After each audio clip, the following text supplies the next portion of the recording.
पढ़ने में बहुत सारी चीजें हैं और जेई के पढ़ने के लिए रेलिवेंट पढ़ना बहुत इंपॉर्टेंट है ना, हाँ या ना। तो फिजिक्स पढ़नी है या जेई फोड़ना है? जेई फोड़ना है। अब एक्चुअली में मैं अभी ये वाला सवाल आप लोगों से इसलिए कर रहा हूं क्योंकि अभी कुछ फैकल्टी से डिस्कस कर रहा था।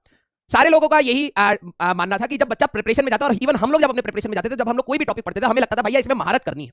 महारत हम लोग गलत सेंस में समझते थे। हम लोग सोचते थे कि भाई इस टॉपिक के बारे में मेरे को सब पता होना चाहिए। वो आपको कभी नहीं हो पाएगा, पहला मिथ हो गया। दूसरी बात जो आप भूल जाते हैं पढ़ते पढ़ते, आप ये भूल जाते हैं कि आप एक्चुअली में एक कॉम्पिटिशन एग्जाम को पढ़ना चाहते हैं। जब आप एक बार कॉम्पिटिशन एग्जाम को पढ़ लेंगे तो फिजिक्स पढ़ने के लिए आपके बहुत सारे रास्ते, आप कैसे भी करके आप पढ़ना चाहे पढ़ सकते हैं, भले वो केमिस्ट्री हो भले वो मैथ्स हो, लेकिन एक अच्छे कॉलेज में जाना अभी आपके लिए सबसे ज्यादा इंपॉर्टेंट है। तो सबसे पहली चीज आपको अपने सिलेबस के पॉइंट ऑफ व्यू से पढ़ना बहुत इंपॉर्टेंट है। भाई देखो, हर चीज की डेप्थ में जाओगे तो बहुत सारी चीजें मिलेंगी, बहुत सारी नई चीजें मिलेंगी, मैं कभी भी इस चीज के लिए मना नहीं करूंगा, लेकिन आप अपने कम से कम समय में, भाई देखो 2 साल में एक अच्छा बच्चा जो होता है, जो एक अच्छी रैंक स्कोर करता है, वो 2 साल में अपने सिलेबस को सबसे पहले प्रायोरिटी देके उसको कवर करता है। क्योंकि अगर आप देखें तो टॉपर अपने सिलेबस से ज्यादा भी जानता है, लेकिन पहले वो सिलेबस को जानता है, इसलिए उसने रैंक अच्छी फोड़ी होती है। कई बच्चे होते हैं जो जानते बहुत कुछ है लेकिन मार्क्स नहीं आ रहे होते, क्यों? क्योंकि वो रेलिवेंट नहीं समझ रहे होते कि एग्जाम में हमारे पास रेलिवेंट पॉइंट ऑफ व्यू क्या है। तो आप सभी लोगों से मैं ये बात बोलूंगा कि जब आप पढ़ाई करें तो हमेशा रेलिवेंसी को मैटर, मतलब रेलिवेंसी को ज्यादा प्रायोरिटी देके पढ़ाई करें, क्योंकि बहुत सारी ऐसी चीजें हैं जिसमें आप घूमते घूमते खो जाएंगे। आपको लगेगा आपने तो बहुत पढ़ लिया, लेकिन वो एग्जाम पॉइंट ऑफ व्यू से इंपॉर्टेंट नहीं है, ठीक है? तो ये बिल्कुल ऐसी बात नहीं कि आपको नॉलेज के पीछे नहीं दौड़ना चाहिए, आप नॉलेज के पीछे भी दौड़े, लेकिन साइड बाय साइड आपका कंपटीशन एम है,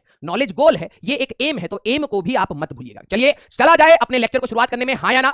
यस। तो ड्यूरेशन आपकी 3.5 आवर्स की हम लोग रखेंगे आज, ठीक है? मैक्स टू मैक्स 3.5, उससे हम लोग पहले अपना